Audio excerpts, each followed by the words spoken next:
সুধী দর্শকবৃন্দ সবাইকেই holiday coaching YouTube channel পক্ষ থেকে স্বাগতম জানাই। আজকে আমি তোমাদের জন্য নিয়ে হাজির হয়ে গিয়েছি রাসায়নিক গতিবিদ্যায় ক্লাস 12-এর থার্ড সেমিস্টারের ভোকেশনালের ইটি এবং এগ্রিকালচারের রাসায়নিক গতিবিদ্যার 17টি এমসিকিউ প্রশ্ন উত্তর। যে প্রশ্ন উত্তরগুলোর পরীক্ষা আসার সম্ভাবনা খুবই প্রবল। সবাইকেই বলবো প্রশ্নগুলো লিখে লিখে তোমরা প্র্যাকটিস করবে।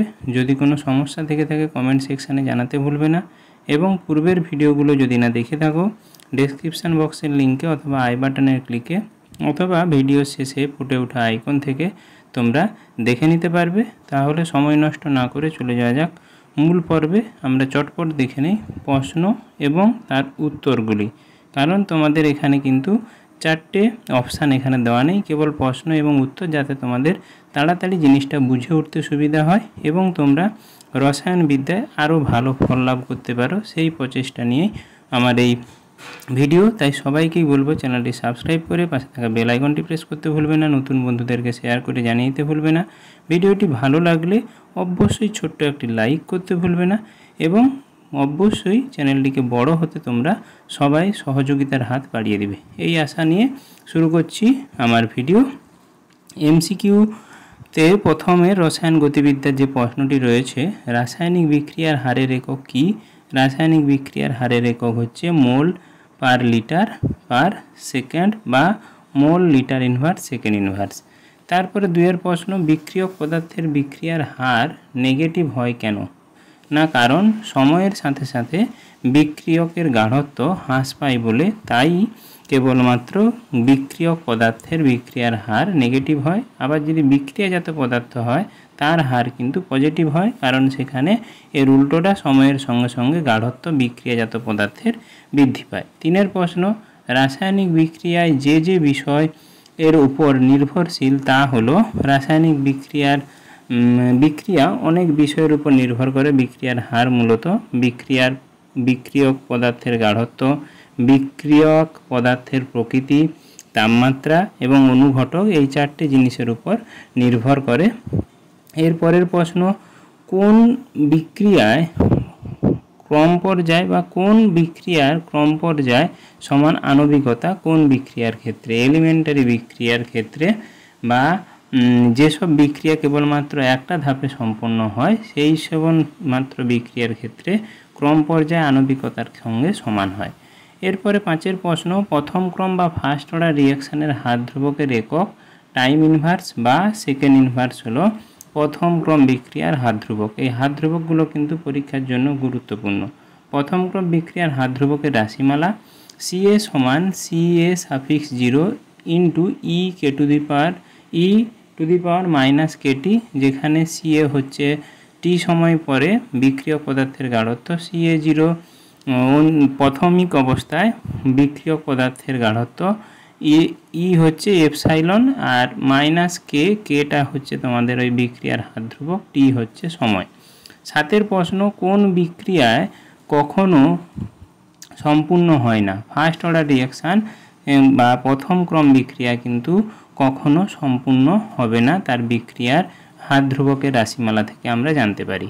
8-এর প্রশ্ন, দ্বিতীয় ক্রম পর্যায়ে রেট কনস্ট্যান্টের একক হলো mole inverse, litre, second inverse বা গাঢ়ত্ব ইনভার্স, সময় ইনভার্স হলো দ্বিতীয় ক্রম বিক্রিয়ার হার ধ্রুবক। প্রত্যেকটা ক্রম বিক্রিয়ার হার ধ্রুবকের এককগুলো কিন্তু গুরুত্বপূর্ণ, ওইগুলোই ঘুরিয়ে ফিরিয়ে তোমাদের প্রশ্ন দিয়ে থাকে।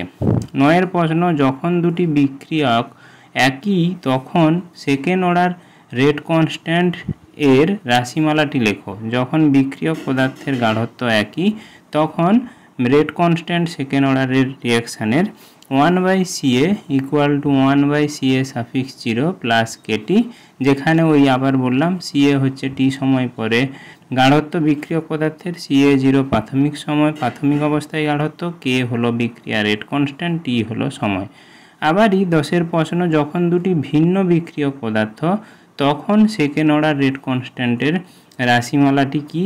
তখন প্রাথমিক গাঢ়ত্ব দুটোরই একই হলে তখন দুটো ভিন্ন পদার্থ নিলেও K সমান x/A∗A-x T, যেখানে A প্রাথমিক অবস্থায় বিক্রিয়ক পদার্থের গাঢ়ত্ব, x বিক্রিয়ক পদার্থের গাঢ়ত্ব যখন সময় T, আর টি হলো সময়।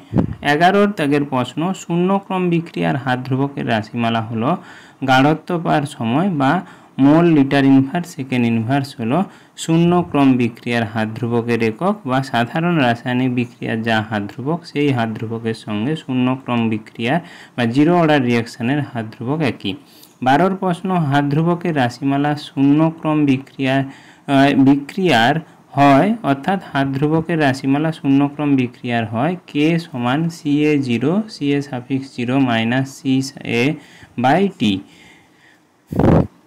কোন ক্রম বিক্রিয়ার অর্ধজীবন বিক্রিয়কের প্রাথমিক গাঢ়ত্বের সমানুপাতিক? জিরো অর্ডার রিয়াকশানে T½ বা অর্ধজীবনকাল তার প্রাথমিক গাঢ়ত্ব C0-র সঙ্গে সমানুপাতিক। কোন ক্রম বিক্রিয়ার অর্ধজীবন প্রাথমিক বিক্রিয়কের প্রাথমিক গাঢ়ত্বের উপর নির্ভর করে না? সেটা হলো ফার্স্ট অর্ডার রিয়াকশানের অর্ধজীবনকাল একটা নির্দিষ্ট বা ধ্রুবক, যেটা T½ মান 0.693/K। 15 প্রশ্ন, কোন ক্রম বিক্রিয়ার অর্ধজীবন বিক্রিয়কের প্রাথমিক গাঢ়ত্বের সঙ্গে ব্যস্তানুপাতে পরিবর্তিত হয়? সেটা হলো জিরো অর্ডার রিয়াকশানের ক্ষেত্রে T½ proportional to 1/A। Zero order রিয়াকশানে এটা জিরো অর্ডার হবে না, এটা তোমাদের ক্ষেত্রে হবে সেকেন্ড অর্ডার রিয়াকশানের ক্ষেত্রে, এটা একটু ভুল রয়েছে। সেকেন্ড অর্ডার রিয়াকশানের ক্ষেত্রে তোমাদের অর্ধজীবনকাল তার প্রাথমিক গাঢ়ত্বের ব্যস্তানুপাতে পরিবর্তিত হয়। 16 প্রশ্ন, যে পরিমাণ শক্তি বিক্রিয়ক পদার্থ অর্জন করে গড় শক্তিকে অতিক্রম করে এবং রাসায়নিক বিক্রিয়া সম্পন্ন করে তাকে বলে কি বলে? তাকে বলে সক্রিয় শক্তি বা অ্যাক্টিভেশন এনার্জি। এই অ্যাক্টিভেশন এনার্জিতে যৌন রাসায়নিক বিক্রিয়ক পদার্থগুলো পৌঁছালেই তখন রাসায়নিক বিক্রিয়া সম্পন্ন হয়। এর পরের প্রশ্ন তোমাদের 17 দাগের প্রশ্ন, সক্রিয় শক্তি E এর রাশিমালা A থেকে B বিক্রিয়ার ক্ষেত্রে হয় EA সমান EX মাইনাস EA, যেখানে EXটা হলো তোমার অ্যাক্টিভেশন এনার্জি আর EA হলো প্রাথমিক অবস্থায় ওই বিক্রিয়ক পদার্থের গাঢ়ত্ব। আশা করি ভিডিওটি ভালো লেগেছে। ভালো লেগে থাকলে অবশ্যই চ্যানেলটি সাবস্ক্রাইব করে পাশে থাকা বেল আইকনটি প্রেস করতে ভুলবে না। নতুন বন্ধুদেরকে শেয়ার করে জানিয়ে দিতে ভুলবে না। বেল নোটিফিকেশানটা অবশ্যই অন করবে নতুন ভিডিওর আপ টু ডেট পেতে। ধন্যবাদ, নমস্কার।